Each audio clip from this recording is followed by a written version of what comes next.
So let's talk a little bit about procrastination. So most procrastinators rarely spend their time doing nothing. In fact, they're very great at doing other things, maybe sharpening pencils, picking the right music to listen to, tidying up your workspace. It seems that people with ADHD who procrastinate can be productive as long as they're not focusing on something that doesn't interest them, something that seems impossible or takes too much effort. Isman says, my son likes to read and play video games. So, procrastination, of course, can be debilitating. You or your child put something off until the last minute when panic about not having it done kicks in. Adrenaline jump starts our activity level by fueling your dopamine pathways to fire more quickly and often procrastination, though, is a form of anxiety. You're not sure you can do the task, project, or assignment the way you want to, or if you can do it at all. And you're worried and uncertain about the outcome. The process of doing it is very unpleasant, so you avoid it. You set it aside until the due date is right in front of you. So let's see what some people say. YouTube or the phone, YouTube, video games, music. That's very common for kids in terms of things that they like to do when they procrastinate. The term productive procrastination was first used by Piers Steele in his book, The Procrastination Equation. Productive procrastination is also known as procrastivity. Dr. Russell Ramsey has written about that here for Attitude.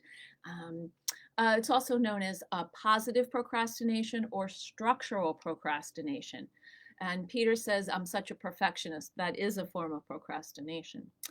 Often people put the big ticket items at the top of their to-do list, if they make one, followed by easier items, and then they aim sort of to get that, to sort of achieve that low hanging fruit, even if it means that they're not getting to the thing at the top of the list. So then their list has fewer items, but the big ticket items, the big things are still on top. A couple of parents are saying YouTube or phone, YouTube, TikTok, computer. So these are all ways that kids in particular procrastinate. Um, it can be really tough to identify when you are using productive procrastination. Because whether if you're answering emails or you're deleting spam, that's useful and it's important, but it can lead you away from working on that PowerPoint presentation you have to do, or perhaps the homework, the math homework that doesn't seem very appealing. So the value of the work that you actually produce can be much smaller than you think. Now, productive procrastination really is a delay tactic that feels good because someone is getting other things done while avoiding the onerous or the unpleasant ones. You keep yourself busy with something else and you stay away from the big thing that's looming over your head. You still are doing things that need to be accomplished, but what you work on is less urgent and important than the items you push aside. This makes you feel temporarily better because you feel like you are making progress, and there you are. So there's a reason for that. But the short-term relief actually increases your long-term stress because you're basically continuing to drive around the the big mountain that's right in front of you. Now, how do we reduce productive procrastination? And this relies on things that are fundamentally tough for people with ADHD: self-regulation and the ability to prioritize. You have to do a brain dump, identify what's critical to do right now, emergencies and crises, and then sort everything else. We've talked in the past about the urgent and important matrix, the Eisenhower matrix, and the first quadrant are things that are urgent and important. And those are things that mostly take up time for a lot of people with ADHD, because things from the second quadrant, when things are important but not urgent, don't get as much attention because there isn't that pressure to get them done. One boy I work with says, my parents say to me, don't worry about procrastinating. You're a procrastinator. We're all procrastinator. And he says, I need the fire under me to get something done. And so productive procrastination feeds that kind of fire. So, what happens is when you have ADHD, it's harder to do the brain dump, identify what's most important and that you need to work on that without the urgency. And this is where people with ADHD stumble, whether you're 5, 15, or 50. Um, Now, an example might be writing a social studies or a history paper or doing a work report versus doing the laundry. Both need to be accomplished. But doing the laundry is less cognitively demanding than writing the report or the paper. It's a task that's on autopilot, so it gets pushed to the front. Like, let's do this right now, instead of doing the thing that's more complicated and takes more brain power. So the creative, the organizing, sorting, and persistence needed to write that report or that paper is less. It's harder to access and it's harder to follow through on. Julie says, today I was thinking I should listen to something upbeat and motivating first thing in the morning to get me pumped up. I procrastinate on making phone calls to get more business.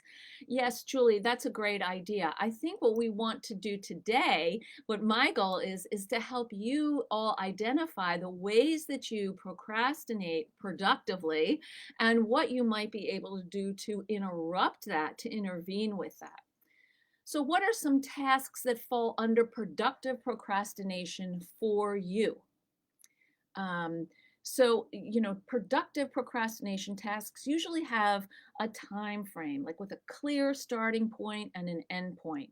So, doing the laundry or taking out the chicken to defrost for dinner is a finite task. Writing something like a report or putting together a PowerPoint or working on or studying for a test, these do not have time frames. And particularly if you throw in perfectionism, it's much harder to want to do them because there's no end point. You can just keep studying forever. You can keep writing and editing forever. And that's really tough. Someone's asking point 7 nomenclature, referring to the average maturity level of those individuals, children with ADHD. I've never heard of that. So Valerie says you'll run errands.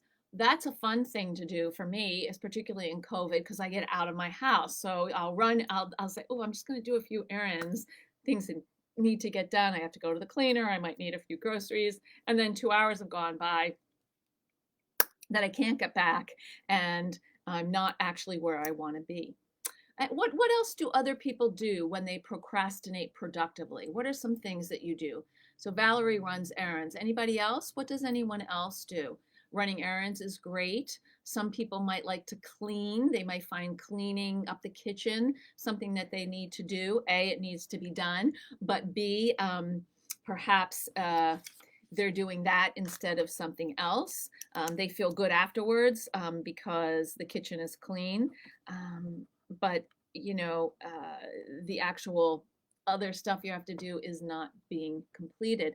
Anybody else have anything that they do? Eulia says that you eat. Okay, that's definitely something. Hopefully you're hungry when you eat and you're not eating emotionally. Sharon says gardening. Well, that's a great thing to do. Exercise, that's also great. I love doing that. Garden outdoors. I do maintenance on computer work, backups, organizing files. Yes, we can always go through and get rid of our files. That's a great thing to do, and it takes up time. Cassandra says email. Sleep, I tell myself it will energize me. Okay. Peter, I love photography. It settles my mind and keeps me in the moment. Purge emails. Dana, hi Dana. I'll go walking or deal with my flowers. Shannon and I do the purge email thing too. Like if my email list gets above a certain number, I just feel really bad about it and I need to get rid of them. Cleaning and laundry. Yep, laundry is always a good thing because you throw it in the washing machine. It's not in piles anymore. It feels good. Make phone calls. Okay. That also can be very productive. Going for a walk with your dog. Love that. My son goes to the gym. Great. Nadia, I like to wash dishes and listen to a podcast. I retain more information when my hands are mindlessly working, so I get to learn something at the same time. That definitely feels like productive and procrastinating. That's wonderful. So what are some ways that when you notice that you're procrastinating, I'm curious, what do you do? How do you catch yourself? Laundry while making phone calls. How do you catch yourself so you notice, oh, I'm not really doing the thing I need to be doing. I'm doing something else. What helps you figure out that you're procrastinating? I'd love to hear from you about that. Um, I know for me, what happens is I'll say, okay, I'm just going to deal with my email for 30 minutes. And I set my timer for 30 minutes. And then when I'm doing it, it's like, oh, yeah, but there's only like three more things. I want to keep going. I want to finish. And then an hour's gone by. So sometimes it's hard to let go of these other things and work on the bigger thing because it is more cognitively taxing. It's much harder to sit down and write a blog or prepare for my Facebook Live than it is to delete unwanted emails. Um, Karen says sometimes I use meditation to procrastinate. Well, that that's I mean that's a tough one because it's good for you to meditate. Um, man, I clean a lot too. Anything but what I have to do, I also exercise. Right. So what we want to talk about today is how can we create more balance between what you have to do and what's easier for you to do. And this goes back to that idea of actually doing a brain dump of how you want to organize your day and your time. And this is, of course, challenging. We've talked about this before. What can you do to actually get the stuff out of your brain and then put in some order? These are things that I can do these three things in the course of an hour. I'll do that before I do this other stuff. Or maybe I like to get started with my work by doing something easy. You know, we've talked about how there's a way of working. We all have our individual ways. You can start with something easy, then do something harder, and then maybe something medium. Some people like to start with the hard thing and then do something easy or medium. You know, what we want to understand how you like to approach your work so that we can then assign tasks to the process of doing your work. Um, Valerie says, sometimes I can convince myself that if I get it done and check it off, I'll feel so much better. Well, you might, but if you're checking off all of the things that are relatively easy for you, you're not going to feel good because that big thing is still looming. A brain dump actually is a list, Susan. It's what's ever in your head, but it's not numbered yet. You just put out the things you need to do, and then you can number them or transfer what you have into what you want to do this morning, or what you want to do this afternoon or today, because you may have 10 things that are on your list and you can't do all those 10 things in one day. So I have a list right now going that is absolutely ridiculous. I can't do all those things in one day. And so I've assigned different tasks to different days. I'd like to do none of them, but I know that if I don't assign things to certain times, I'm not going to get them done. So, if you convince yourself that if you get it done and you feel better, what happens to your feeling about the thing that you're not getting done? So, I'd like to know, what happens when you do these other things and you don't do the big thing. How does that feel? What's the result of that in your day-to-day life? Help me understand what it's like for you when you procrastinate, so that I can offer you some support and solutions. So there are 4 tools that I came up with to sort of combat productive procrastination. And the first one is pretty simple. It's breaking big tasks down into smaller chunks. When you have a big piece of work that is overwhelming, the best way, and really the only way to deal with that procrastination, is to make it smaller. Instead of saying, I'm going to do all of this thing, you say, I'm going to do a piece of this thing. And that's true with our kids too, that we want to help them say, okay, you have to do, instead of 10 math problems, you're going to do 5, take a little break, and then do 5. So let's see what people are saying in a minute. So when you complete a piece of work, it not only then seems smaller, but it helps reduce your anxiety about completing the entire thing. So you want to create a fixed time period to work on the task so that it doesn't take over your life. So the other thing is that what happens is you complete something small, you dismiss it. Oh, because, I didn't really do the whole thing. I only did this thing. Instead of being able to say, I completed this chunk, I made progress on it, good for me. Take stock of what you're doing before you take a pause or stop, because you've done something. That's fantastic. Let's keep going. All right, so let me read some of these comments here. There are a lot of them. Let me go back. Rahul says, many times it's an illusion that you are being productive because you're being busy. Exactly. So it's the illusion of busyness, right? How to get rid of such illusions and really be productive and not procrastinate. So I think the illusion of being busy is because and that's part of the sort of the struggle with identifying productive procrastination, because you actually are doing things, so you feel like, oh, I'm busy, I'm getting all this done, but then there are things that actually you're not addressing. And so that's why it's really important for you to learn how to make that list, that brain dump of what you need to do, and then set up those tasks. An easy thing, maybe a hard thing, then a little break, then with some notes before your break of how you're going to go back to that hard thing, and then go back to that hard thing or not, maybe do something medium. One of the things that helps people with ADHD is keeping a variety to the tasks they're doing. It's harder to procrastinate when you do that.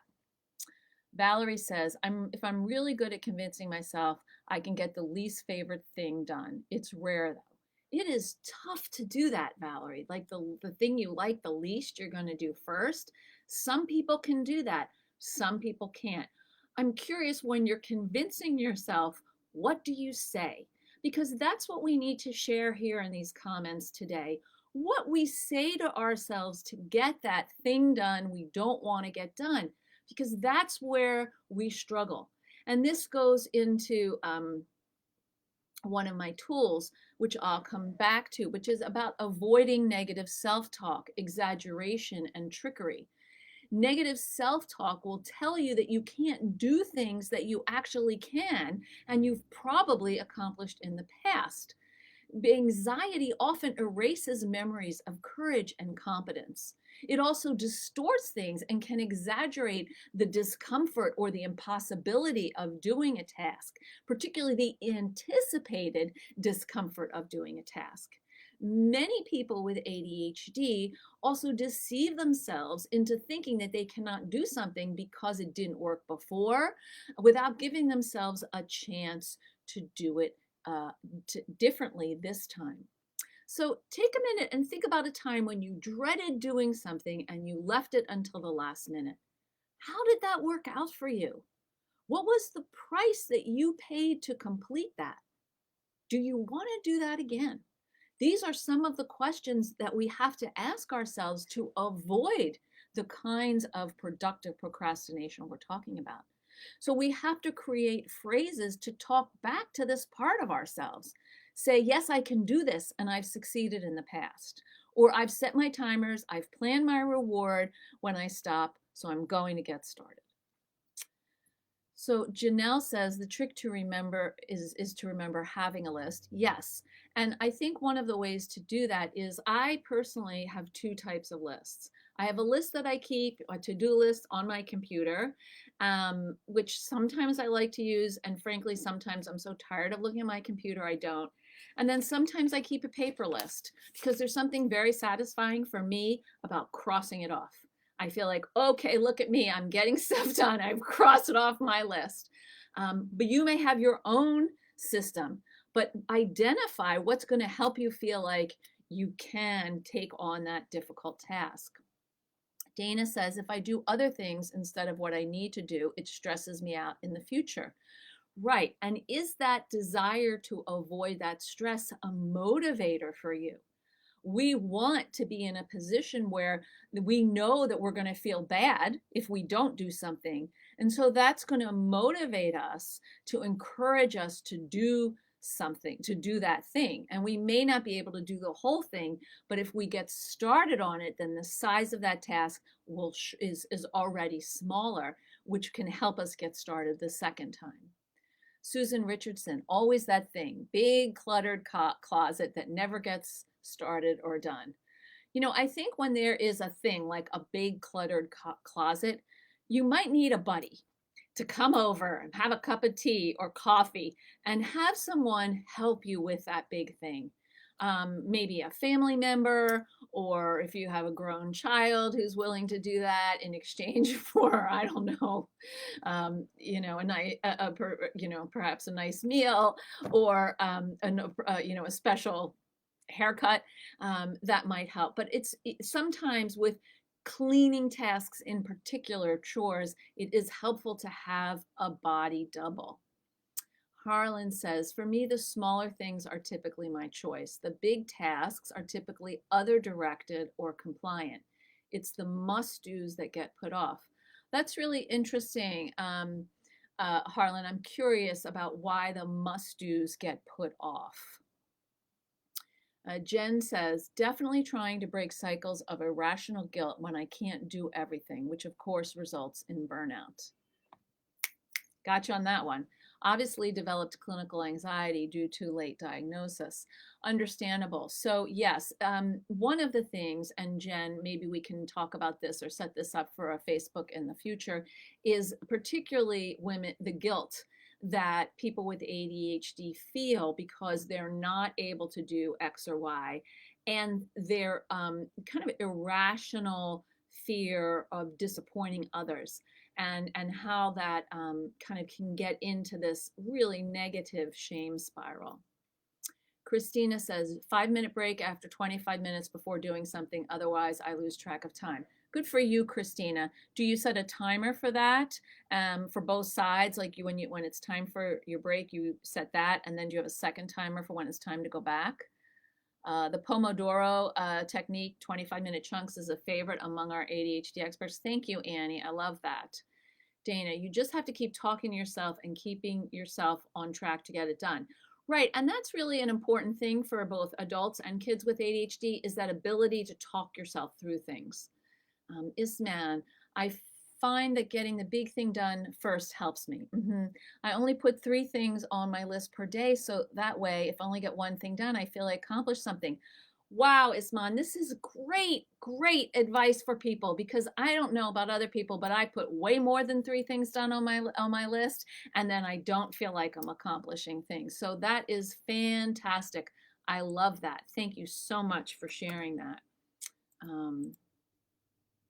Let's see.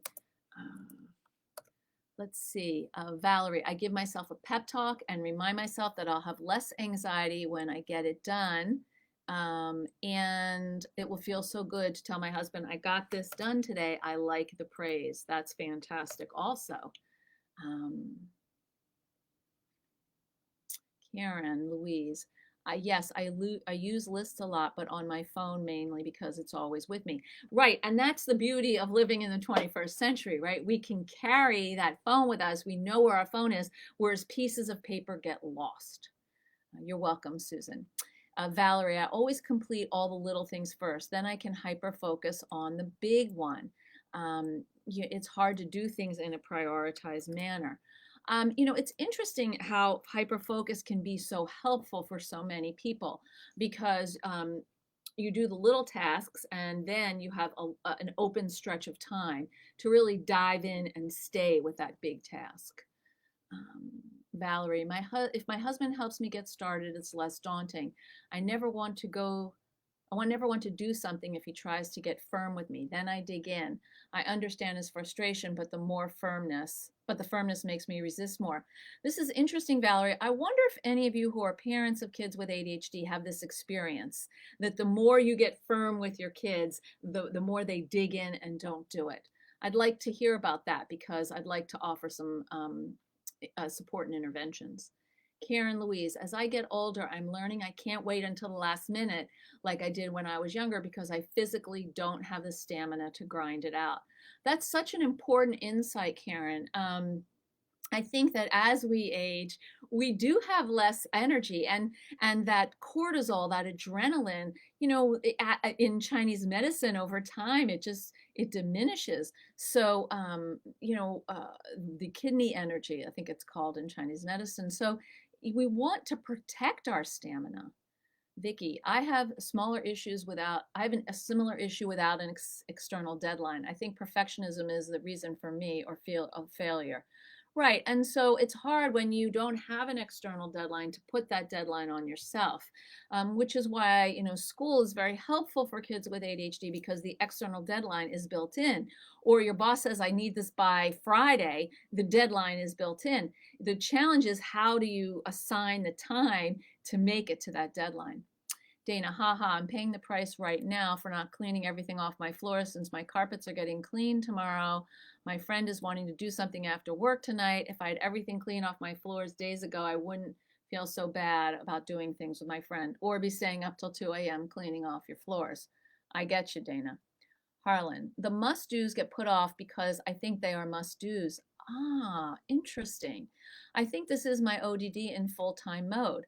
I do find that I can sometimes overcome this if I start first thing in the morning. That means no later than 6:30 a.m. and I try to pretend no one else cares or expects it. Okay, that's really interesting. So there's a kind of oppositional, like people want me to do this and I don't want to be told what to do. That's very interesting. Thank you.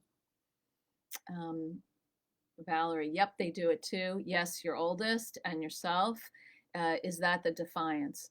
It might be. I mean, I think it is the defiance. I think there's also a funny dance with kids. I mean, of course, dance with kids where, I don't want to be told what to do because I'm trying to figure things out for myself. And I don't want to be told what to do because I have a little bit of defiance in me. So it's a complicated little dance. Hi, Lotus. I use my calendar as a way to send me notifications for everything. I hope that isn't a sad face because I'm going to be like, thumbs up, send those notifications. If that's what gets you going, that's great.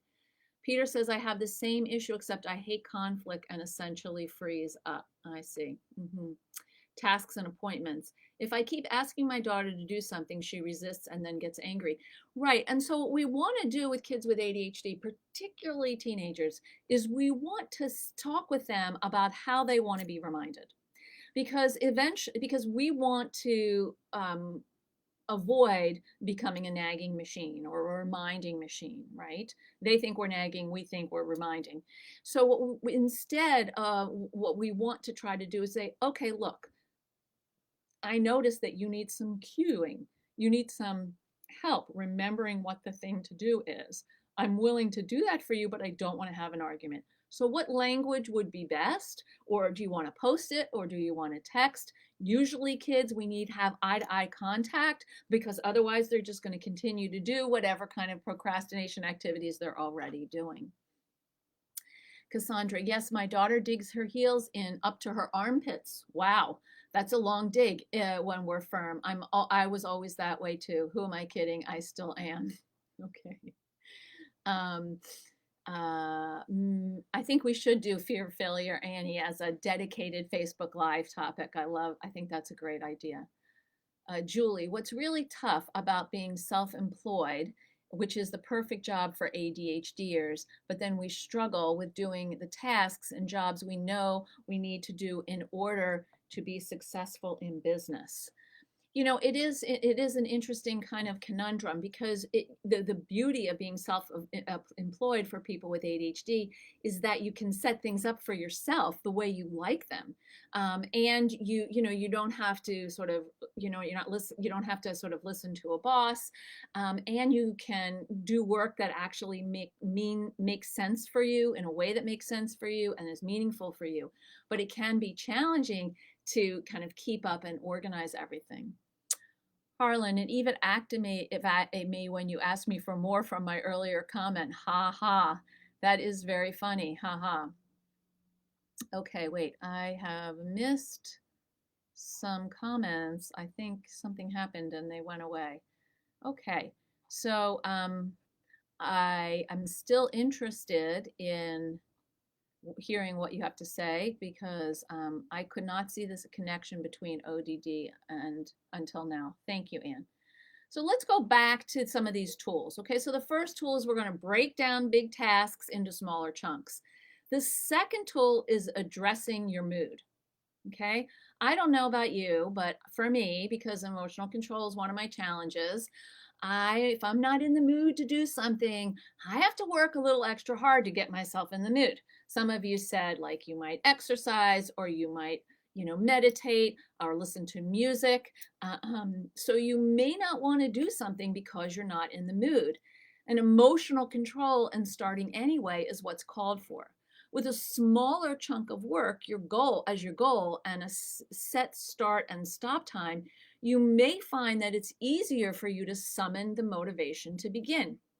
Consider playing soothing or inspirational music, making a cup of your favorite tea, or setting your timer.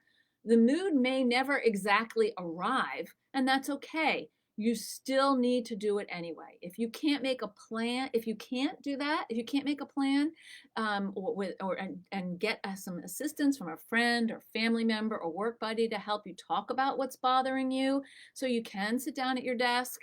If there's no one to reach, then consider talking into your voice memo on your phone or writing it out for a short timed period. Really think about how you will feel positively on the other side of doing the work. Christina says, I can manage at work. I'm organized, motivated, and I thrive. When it comes to study or manage home life, kids, everything is chaos. Right. Well, at work, you may have, things are sort of set up for you. You have tasks you need to do. Dana says self-employed would be good, some of us, because you need structure. That's right. And so when you work for someone else, you have the external structure, so you don't have to create it. But if you're a parent at home, you're creating the external structure. You're organizing things, not just for yourself, but for your kids. Parents naturally are the prefrontal cortex for their kids until their kids, move along into middle and high school. So I think that it would make sense that work is a place where you don't feel as chaotic. Okay, so we talked about the third tool, which is avoiding negative self-talk, exaggeration, and trickery. And the last tool is about using logic to build a strategy to reduce productive procrastination, also called positive procrastination by some people. So you want to continue to work on improving your prioritization skills. Over and over, ask yourself about the time and the value factors related to what's on your to-do list. Is this urgent? What is the importance of this task? Identify helpful supports, whether they are digital apps or humans that you know. Create a map of how to approach the hard stuff, how to set up meaningful incentives and breaks, and what tools you might need for self-regulation to get there. Matthew has asked a really good question, which is, how can I improve impulse control? Thank you for asking that question. Well, it's interesting, and I think it's different for adults than it is for kids. So adults have a much better developed ability for metacognition. And I actually wrote my blog this week on my website about metacognition, which I can't share the link because I'm talking to you, but Annie, if you have that link, that would be great. And metacognition is the ability to evaluate yourself for self-awareness. And that self-awareness can lead to impulse control. And the way it can lead to impulse control is noticing when you are impulsive and how you feel after you do something impulsive, and what types of situations, in what types of situations are you more likely to be impulsive, and what kinds of things can you say to yourself that might help you slow down. One of the things that happens with poor impulse control is that the thought or the words come and you say them without slowing down a little bit to pause and think about, is this something I should say or do right now. So I'd love to hear from you any comments about these 4 tools: breaking things down into small chunks, addressing your mood, avoiding negative self-talk, and using logic to build a strategy that works for you. Thank you so much, Annie, for posting that blog. So I'm curious, what strategies have you tried, or would you like some feedback on that you've tried to reduce productive procrastination? What has helped you, and where are you stumbling? I'd love to be able to offer you some support about that. Um, and I think if you're doing okay, do you have a child who struggles with productive procrastination, who likes to do everything but the thing? So it's time to do homework. We'll get a glass of water. We'll organize their papers on the table. Might need an extra eraser. And so, spends a lot of time collecting, putting everything together, and time that could be used to actually do the work. So, who has some answers to the question that I just asked? What tools do you use to reduce or monitor your productive procrastination? And what kind of support might you like from me in doing that? Valerie, I took my email notifications off my phone and only check my email every few days. This has helped my impulse control of buying deals often, saved me money. Woo, woo, woo! Valerie, that's fabulous. I love that. I actually keep my notifications on my phone limited to texting only because I'm just distracted by all these things that come into my phone, and they take me away from the task at hand. So that's a great idea. What else do you do to monitor or reduce your procrastination? Anybody? What else are you doing? You've noticed that high school kids in high school start playing the Jeopardy jingle on loudspeakers as kids are walking into school in the morning. It must be helping the kids get into the thinking zone. Sorry, Valerie, I didn't see that before. Thank you so much. Anybody else? What do you do to help monitor or reduce your productive procrastination, or that for your child? And if you say the answer is nothing, what of the suggestions that I've put out might help you?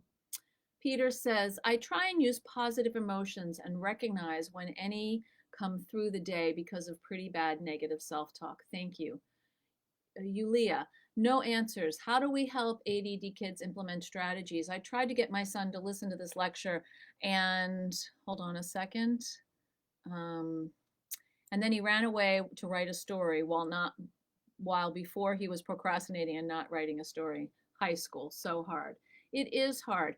And I think the ways that we get them to implement strategies are by identifying where they want to see change and collaborating with them on how to create that change. So you pick one thing you want to work on and you collaborate with them on that. Jen says, putting my phone face down, but alert limitations might be better. That's a great thing to do. I think putting your phone face down can be very helpful. Alarms, excellent. Mindfulness practice has really helped me refocus when I'm drifting from my goals. That is wonderful. I think mindfulness actually, of course, nurtures and increases metacognition, which is the thing that's going to help us notice when we're off track in the first place. We can observe ourselves neutrally and not criticize ourselves for being, less than this, or not a good that, or some other kind of negative judgment. So that, I think, is very helpful. I think that one thing that we want to think about when you're trying to reduce productive procrastination is a strategy for approaching the tasks that you have to do.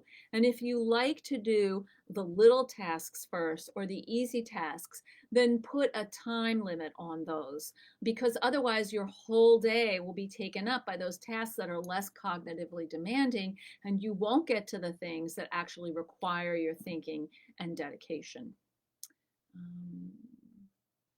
Susan, nope, I don't. LOL, this is an issue. This is good to know that negative self-talk is a thing to look for. Absolutely. When you start to get down on yourself, that might be a real indication that you are actually actively involved in procrastination of any kind.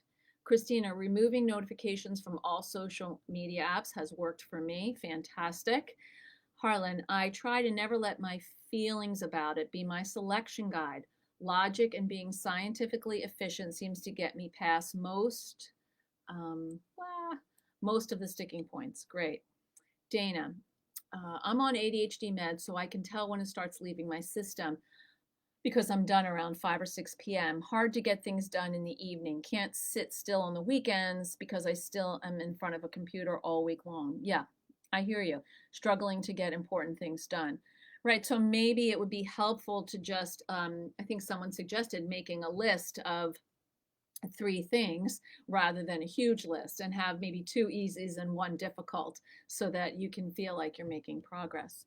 Karen, yes, letting go of the shame of procrastination has helped so much. Seeing the perfectionism in myself was key. Yes, and I think that perfectionism, procrastination is a whole different subject, and I am going to be doing a webinar in January on perfectionism, so I hope you'll join me for that. But I think that what's going to help most understanding productive procrastination are identifying the activities that you do when you productively procrastinate, figuring out how long you want to do an activity for before you do a different activity, and being able to uh, not be mad at yourself for maybe not get for being unable to get certain things done. So sometimes we may get something done. Again, getting part of something done is better than not getting anything done. And so I think it's important to give yourself a little pat on the back when you get some of something done, rather than being mad at yourself that it's not the whole thing. Any other comments? Because we're going to stop in a few moments. Any other questions about productive procrastination, or any procrastination for that matter? Colleen, when I want to get something done, my first task is to gather all the materials and information and set up my space for it. If I don't make specific time for the pre-production work, then it always holds me up. If I'm set up, I can get right into it. That's fantastic to know about yourself, because I think that pre-production time is actually helping your brain kind of get into the groove of doing the stuff you need to do. It's having a workspace that suits where you're going and what you're trying to do makes a lot of sense. Thank you so much for sharing that. I know that some people, when they like to sit down at their desk and they want to organize everything for a little bit amount of time, because then they feel like I can exhale and now attend to what's in front of me. Susan says, celebrating going in the right direction, even if it's baby steps. Absolutely. High five on that. Dana, I do make a list, but they don't always work. Discipline isn't my strong suit. I'm working on it though. So that's good to hear, Dana. And I think, keep your list small, maybe, and identify, a big task, and a medium task, and an easy task, so that you can feel like actually it's possible to accomplish those things. Well, thank you so much for joining me today on this conversation about productive procrastination. It was great to have you. Next week, we will not be meeting. It is the International Conference on ADHD, and I strongly encourage you to sign up and attend. I'm putting in a link to my grit handout, which I've shared before. So, hopefully, if you want that, let's see, I'm going to get that link for you. It can be it can be helpful in this idea of sort of, instead of thinking of grit as a trait, it's actually a set of activities. So there you go. Harlan, let's see. Oh, I made a mistake with the thing. Thank you so much. I hope you have a